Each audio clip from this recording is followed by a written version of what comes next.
Disclaimer! I don't make anime or video games.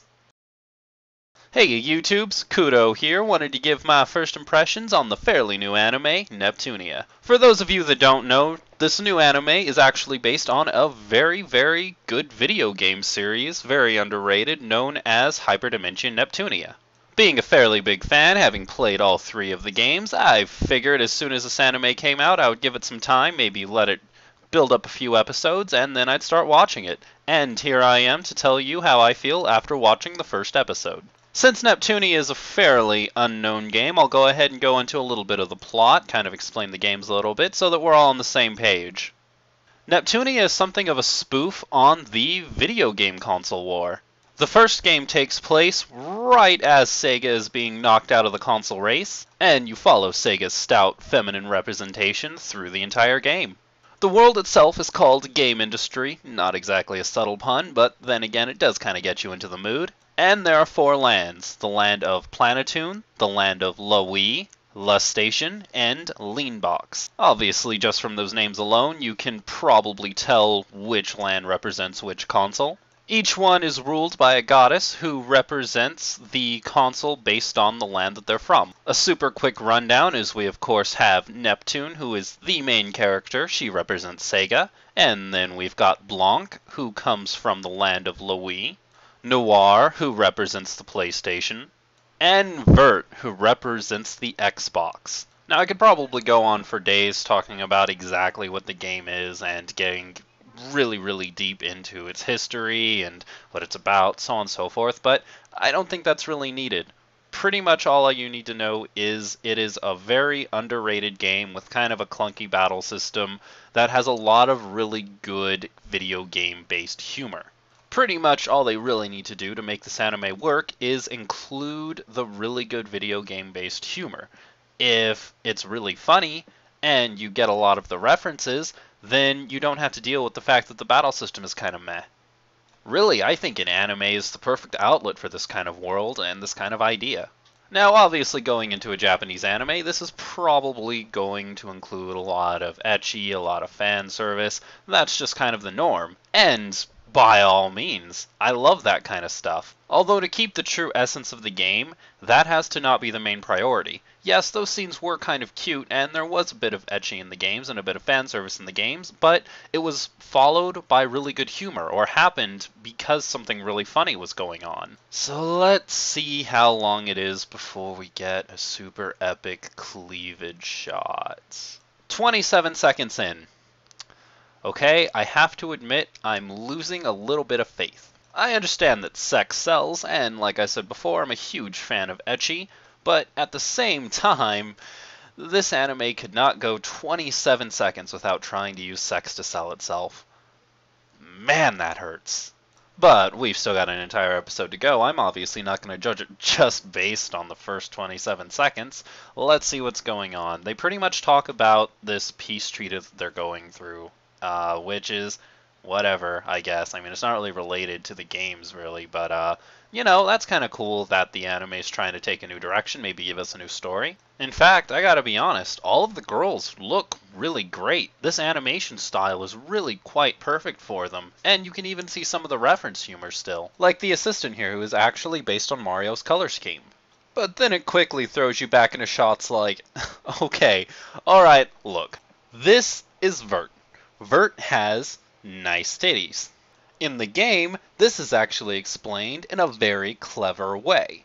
You see, the Dreamcast stopped production in 2001, which is also when the Xbox came out. At the time, the Xbox had the biggest hardware, and it actually thought it had an edge because of how big its hardware was. Vert states that her bigger breast make her more feminine than the other girls, the same as Xbox when it came out, believing that its better hardware gave it an edge over the other systems. See, it all ties back into the console war, and it was incredibly clever. There is literally no reason for this.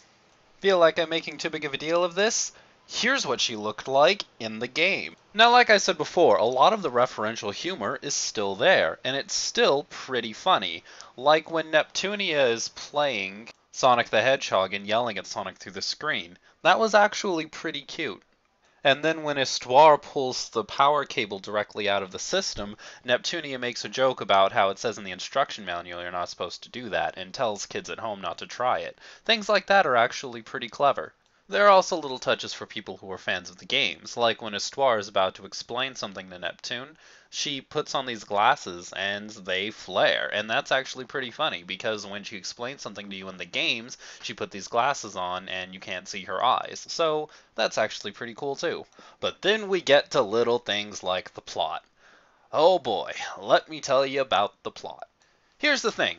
I understand that anime spin-offs of games have to kind of tweak the plot a little bit because you're in an anime, not in a game, and some liberties have to be taken. But this anime is just completely off the walls with what it's trying to do. It's got little pieces of all three games pretty much happening at the exact same time. People who are already a fan of the series are going to look at the things that are happening and just go, that doesn't make sense. And they could have done this for people who aren't already initiated into the series. But if that's the case, then why don't they explain anything? They don't really explain who these characters are or what they're doing, so it's almost like it expects you to have already have played the games and become a part of the universe before you actually get into the anime.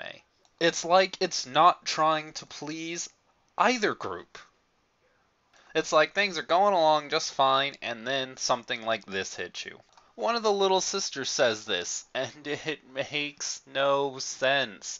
There has never been a time in any of the games where the sisters haven't known how to transform. Now, you could easily argue that they're simply going for a new story that just takes little bits and pieces from all of the games, but see, that's the thing. The people who are already fans of this series are going to be looking for little pieces of consistency, and the people who aren't fans of the series are going to be completely lost and not know what any of this is anyway, because they're not taking any time to explain anything, and the people who already know this stuff are just going to be confused. It's confusing both sides, and it really didn't have to. And here's the kicker. After it tries very, very unsuccessfully to explain what the plot of this anime is going to be, trying to draw in both audiences, the anime just kind of goes, screw it, boobs. And I know what you're thinking here. Well, it's a transformation sequence. Obviously, your clothes are going to come off. That happens in every female transformation sequence ever. That is 100% correct, up to a point. But this literally seems to be just the rest of the episode. It's just like, screw plot, screw characters, let's just not talk about anything. No video game jokes, no humor, no nothing. Boobs, boobs, boobs. Keep it sexy, folks. Throw more sexy at them. They won't pay attention if all we do is make jokes about video games or talk about what's going on here. They'll be far too busy playing with themselves to even bother trying to question anything that's going on right now. People love this stuff. I want to reiterate one more time. I love ecchi. I think every anime needs a little bit of fan service to keep it going because it's interesting. It's nice. It's great to see one of your favorite characters half naked. It's totally awesome. But it can't come in the place of explaining what's going on or making your world more interesting. The landscapes in game industry are absolutely gorgeous, and we haven't even really gotten to see any of them. It's literally just been shot after shot after shot. So my final thoughts on Neptunia Episode 1. I feel like it's got a lot of potential, but it hasn't actually tried to use any of its potential yet. It's got a great license going for it. It's got access to a bunch of really good video game-based humor, and it's got access to beautifully designed characters, great landscapes, great storylines, everything, but it's not really doing anything with any of it. The storyline is really jumbled because it seems like it's trying to find a way to combine all three games and have them all happen at the same time, which doesn't make any sense, not even a little bit. And if it's trying to make an original story, then I really want to see where it goes because I'd like to see the characters of Neptunia, one of my favorite game series, actually go and do something maybe a little more interesting. And if they change up the games in a really interesting way, like they did with the Disguise anime or the Persona anime, then I'm actually really excited to see where it goes. The overuse of ecchi was a little bit distracting for me. As you can probably see, I think half of this video was me complaining about, oh, half-naked chicks, half-naked chicks. I'm sorry if that came off a little bit ranty. I just figured that if they were really going to go that route, they wouldn't go that route so early in. I was really looking forward to this first episode, really kind of setting me up and getting me prepared for this, letting me know which timeline this is taking place in, and just generally making me fall in love with the characters again. But I can't judge the entire anime based on the very first episode, so I'm going to keep watching, and maybe I'll make an update video. Who knows? I'll just have to see what happens. This video is getting way longer than I ever wanted it to be, but I do want to close with something that I found kind of funny. The best referential humor that came in the entire episode didn't even reference a video game. It was actually an anime reference, and I don't know whether it's because it caught me off guard or whether it's just because I'm a Naruto fan or what, but I thought it was actually really quite funny. Two characters named IF and Compa get a mysterious note from somebody handing out flyers in the kind of town squares place. And it's just a jumbled mess of color. It's supposed to be like the four goddesses, like doodles of them all dying a horribly violent death. But it really just looks like a bunch of scribbles. And upon seeing the huge red scribbles on the paper, Compa says this. Okay, you got me. My hope is restored. Here's hoping to great things. Catch you later, YouTube.